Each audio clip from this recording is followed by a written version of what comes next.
یوں بھی ہوتا ہے اکثر کہ دل کو لاکھ سمجھانے کے بعد اور بے شمار ضبط کرنے کے بعد بھی دل تھکنے لگتا ہے۔ یوں محسوس ہوتا ہے جیسے اب کوئی راستہ باقی نہیں رہا، جیسے سب ختم ہو گیا، جیسے اب کچھ بھی بدل نہیں سکتا۔ شاید ہم تب تکلیف کی اس آخری حد پہ ہوتے ہیں جہاں یا تو معجزوں کی شدت سے طلب ہوتی ہے یا آخری سانس کے ٹوٹ جانے کا ڈر ہوتا ہے۔ تب دل مصلحتوں کو جاننے پر بھی آمادہ ہوتا ہے اور انہیں تسلیم کرنے سے بھی گھبراتا ہے، اور اس گھبراہٹ میں کھو کر ہم بھول جاتے ہیں کہ وہ ایک ذات جو ہمیں یہاں تک لائی ہے اس نے آگے کی بھی منصوبہ بندی کر رکھی ہے، اور جہاں صبر ساتھ چھوڑ دیتا ہے وہاں اللہ کن سے نواز دیتا ہے۔ وہ ماضی دیکھ کر نہیں، نیت دیکھ کر عطا کرتا ہے۔ وہ یہ نہیں کہتا کہ اب دوبارہ سے کیوں آئے ہو، وہ تو کہتا ہے اب آ ہی گئے ہو تو میرے پاس بیٹھ جاؤ۔ وہ یہ نہیں کہتا کہ پھر سے وہی کہانی لائے ہو، وہ تو کہتا ہے اب لے آئے ہو تو تسلی سے ساری کہانی سنو۔ وہ یہ نہیں کہتا کہ میری تو سنتے نہیں ہو تو میں کیوں تمہاری سنوں، وہ تو کہتا ہے اب اتنی مدت کے بعد جو دیدار کروایا ہے تو بس جو سنانا ہے سناتے جاؤ۔ وہ یہ نہیں کہتا کہ اپنی غرض کے لیے میرا نام کیوں لے رہے ہو، میرے پاس کیوں آئے ہو، وہ تو کہتا ہے اب اگر پکار ہی رہے ہو، اب اگر میرے پاس آ ہی گئے ہو تو اپنی اس میٹھی آواز میں میرا نام دہراتے جاؤ، اتنا دہراؤ کہ میری محبت کے پاس نہ کہنے کی گنجائش ہی باقی نہ رہے۔ بس پھر وہ مان جاتا ہے۔ پھر وقت کیا، قسمت کیا، موسم کیا، دنیا کیا، لوگ کیا، نصیب کیا، سارا جہاں بدلتا ہے۔ معجزے تب ہوتے ہیں جب ہمارے الفاظ ناکام ہو جاتے ہیں اور الفاظوں کی جگہ آنسو ہمارا حال دل بیان کرنے لگتے ہیں، جب ہمارے صبر کی آخری حد ہوتی ہے اور تمام دروازے بند نظر آ رہے ہوتے ہیں، مگر دل پھر بھی کہہ رہا ہوتا ہے بس تھوڑا صبر اور یہ راستے تیرا رب خود بنائے گا۔ ایک دن یہ دروازے جو تجھے بند نظر آ رہے ہیں، ایک دن تیرا رب ایک نہیں 100 دروازے کھول دے گا۔ دعائیں تو سب کی قبول ہو جاتی ہیں، پر خاص دعاؤں کی قبولیت کا راز تو اللہ نے سجدے میں چھپا رکھا ہے، اور سجدے تک ہر ایک کو رسائی حاصل نہیں ہو جاتی۔ اس مقام تک تو صرف وہی لوگ آتے ہیں جن کی دعاؤں کو اللہ نے نئے سرے سے ان کی پسندیدہ انداز میں قبول کرنا ہوتا ہے۔ اللہ کی عطا کے خزانے تو بے شمار ہیں، اور وہ تو بن مانگے بھی نواز دیتا ہے، پر سجدے کی لذت سے کسی کو آشنا کراتا ہے، اور جب کوئی سجدے میں گر کر اپنا آپ اللہ کو سونپ دیتا ہے تو پھر اللہ اس کے لیے کافی ہو جاتا ہے۔ اور اس کا کافی ہو جانا جانتے ہو کیسا ہے؟ تمہاری راہ میں آئی رکاوٹوں کی ہر چٹان کو وہ لمحوں میں گرا دیتا ہے، تمہارے چاہنے سے پہلے ہی تمہاری چاہ کو تمہارا مقدر بنا دیتا ہے، تمہاری دعا میں ہاتھ اٹھنے سے پہلے ہی دعاؤں کو قبول فرما لیتا ہے، تمہارے دکھ، درد، تکلیفیں وہ پہلے سجدے میں ہی سمیٹ لیتا ہے، اور تم پر اپنی رحمت کی چادر چڑھا دیتا ہے۔ وہ فرشتے ہو کر بھی اتنا قریب نہیں ہوتے اس سے جس طرح دوران سجدہ اللہ تم سے قریب ہوتا ہے، اور تم اپنے رب کے اتنا قریب جاؤ اور وہ تمہیں خالی ہاتھ لوٹا دے، ایسا تو ہرگز نہیں ہوتا۔ اللہ یقین اور آزمائش کے لیے بس اپنے خاص بندوں کو چنتا ہے، اور جنہیں چن لیتا ہے وہ اللہ کے انتخاب پہ راضی ہو جاتے ہیں۔ پھر ہم ہر اس سانس پر یقین رکھتے ہیں جو اللہ نے ہمیں خود تک لے جانے کے لیے دی ہیں۔ پھر ہم خود کو معاف کرنا سیکھ جاتے ہیں۔ پھر ہم اللہ کے فیصلوں میں اپنا سکون تلاش کر لیتے ہیں۔ اللہ تک ہم اچانک ہی نہیں پہنچ جاتے، بہت لمبا سفر طے کر کے اس تک رسائی ملتی ہے۔ جب ہمیں اڑان کا شوق ہوتا ہے تب وہ ہمیں منہ کے بل زمین پہ گراتا ہے۔ پھر جب یقین کے پر زخمی ہو جاتے ہیں تو ان زخموں کو محبت کے ذریعے بھرنا سکھاتا ہے، کبھی اپنی رضا سے آزماتا ہے اور کبھی ہماری رضا عطا کر کے اپنی طرف لاتا ہے، اور ہم سب کو مختلف ذریعوں سے پرکھتا ہے، آہستہ آہستہ ہمیں اپنی طرف کھینچتا ہے، پروں کو نئی پرواز سکھاتا ہے، پھر ایسی اڑان سے نوازتا ہے کہ سارا زمانہ دیکھتا رہ جاتا ہے۔ اس کے جواب میں بھی حکمت ہوتی ہے اور اس کی خاموشی میں بھی۔ تم سنا کرو دل لگا کر جو وہ تمہیں بتاتا ہے۔ کتنا کچھ ہونے کے بعد، کتنا کچھ سہنے کے بعد، کتنا کچھ کھونے کے بعد، مصلحت، مایوسی، تنہائی، یقین، صبر، احترام، دعا اور انتظار کے بعد سجدہ کرنا سکھایا جاتا ہے۔ میں اس سجدے کی کیفیت الفاظ میں کبھی بیان نہ کر پایا۔ جب انسان آخرکار اللہ کے روبرو کھڑا ہوتا ہے، وہ سجدہ اتنا تکلیف دہ ہوتا ہے کہ دل چاہ رہا ہوتا ہے کہ ابھی یہ سر سجدے میں گرے اور روح پرواز کر جائے۔ اور اس وقت کا منظر الفاظ میں کیسے بیان ہو سکتا ہے؟ جو اللہ سے ملاقات کی جاتی ہے، ندامت سے بھری آنکھیں اور شرم سے بھرا دل اس کے سامنے کھول کر رکھ دیا جاتا ہے۔ آنکھوں سے رواں آنسو اور صبر کی کیفیات سنائی جاتی ہیں، جب نہ دائیں جانب کوئی شخص ہوتا ہے، نہ بائیں جانب کوئی شخص ہوتا ہے۔ چار سو اللہ کی آغوش محسوس ہوتی ہے، جیسے اسے زور سے گلے سے لگا رکھا ہو۔ جب الفاظ کی لمبی فہرست بھی ختم ہو جاتی ہے اور خاموشی سے روح لرز اٹھتی ہے، جب دعا کے لیے ہاتھ اٹھانے کی بھی ہمت نہیں رہتی، بس پھر اس آخری مرحلے پہ پہنچ کر رب مل جاتا ہے۔ تب دل کہتا ہے، یا اللہ، میں بڑے حادثوں سے گزر کر آیا ہوں یہاں تک، میں نے صبر میں کمی نہیں کی، تو اب مجھے بھی سلے میں کمی نہ دینا، اب مجھے بھی سلے میں تو چاہیے، صرف تو۔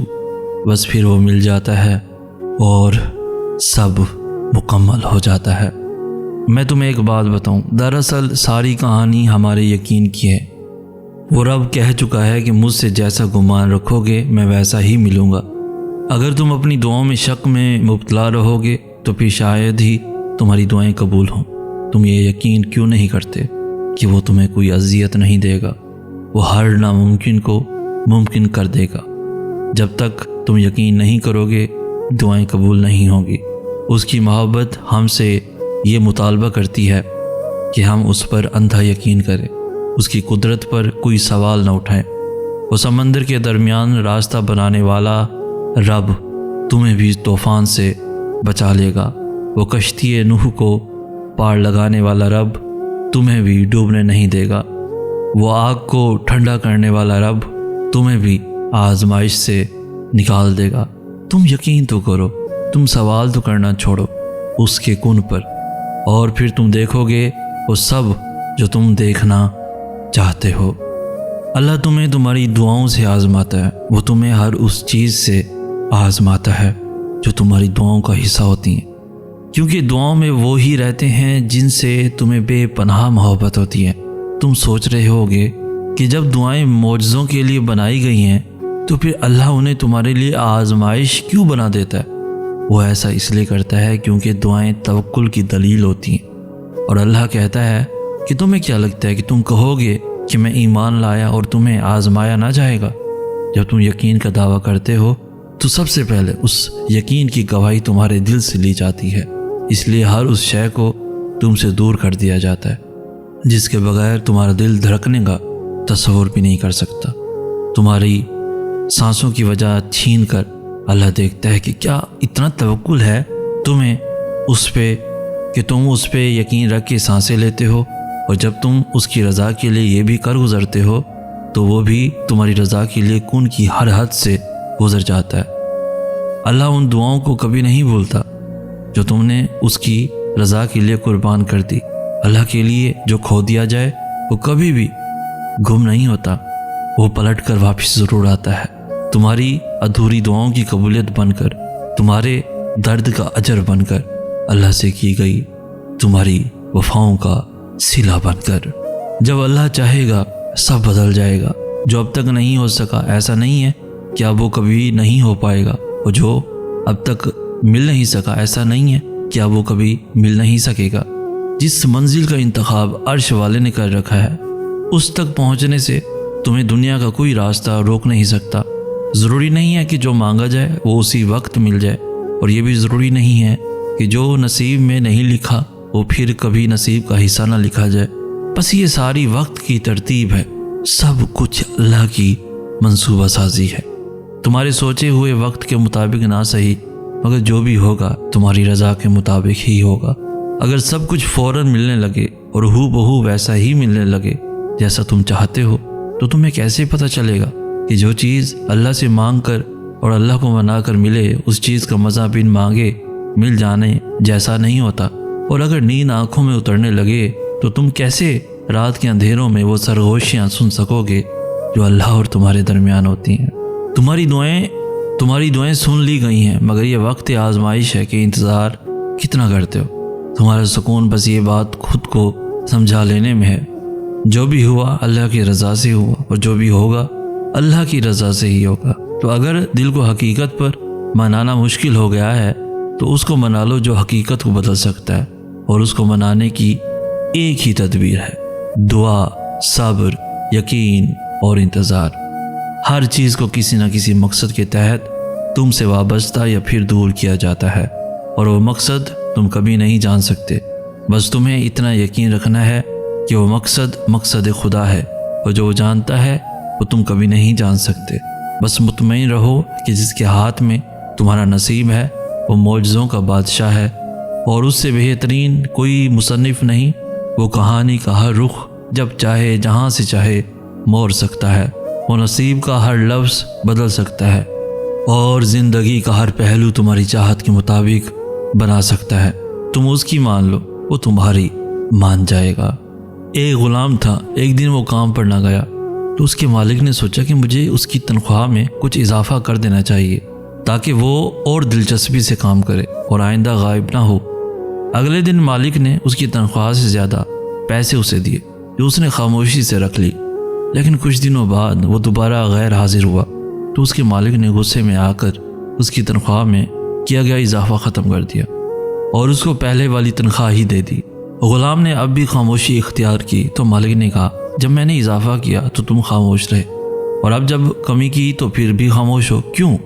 تب غلام نے جواب دیا، جب میں پہلے دن غیر حاضر تھا تو اس کی وجہ بچے کی پیدائش تھی، اور آپ کی طرف سے تنخواہ میں اضافے کو میں نے وہ رزق کا خیال کیا جو وہ اپنے ساتھ لے کر آیا، اور جب میں دوسری مرتبہ غیر حاضر تھا تو اس کی وجہ میری ماں کی وفات تھی، اور آپ کی طرف سے تنخواہ میں کمی کو میں نے وہ رزق خیال کیا جو وہ اپنے ساتھ واپس لے گئی۔ پھر میں اس رزق کی خاطر کیوں پریشان ہوں جس کا ذمہ خود اللہ نے اٹھایا ہوا ہے؟ جب اللہ آپ کا نصیب لکھتا ہے تو وہ اس نصیب میں یہ بھی لکھتا ہے کہ اس تقدیر کو میرے بندے کی دعاؤں کے سوا کوئی بھی نہیں بدل سکتا۔ ہم اکثر یہ سوچ کر پریشان ہوتے رہتے ہیں کہ اگر ہمارا مانگا ہوا کسی اور کو مل گیا تو، حالانکہ اللہ تو پہلے سے ہی سب طے کر چکا ہے، یہ بھی کہ آپ کو آپ کے نصیب سے کیا ملنا ہے، اور یہ بھی کہ کن دعاؤں نے آپ کے دل کا حصہ بن کر آپ کا نصیب بدلنا ہے۔ تو پھر آپ کیوں ان وسوسوں میں پھنسے ہوئے ہو کہ کہیں دنیا ہم سے ہماری چاہت چھین نہ لے؟ آپ کی دعاؤں کا محافظ تو اللہ ہے، اور اس کی حفاظت میں کسی کا لکھا ہوا کسی دوسرے کو کبھی نہیں مل سکتا۔ جو بھلائی اللہ نے آپ تک بھیجنی ہے وہ آپ تک ہر حال میں پہنچ کر ہی رہے گی۔ جو معجزے اللہ نے آپ کے لیے مقرر کیے ہیں وہ معجزے ہو کر ہی رہیں گے۔ کوئی بھی اس ہونی کو نہیں ٹال سکتا سوائے اللہ کے، جس پر اللہ نے ہمارے لیے پہرے بٹھا رکھے ہیں، اسے ہم سے کوئی نہیں چھین سکتا، کوئی بھی نہیں چھین سکتا۔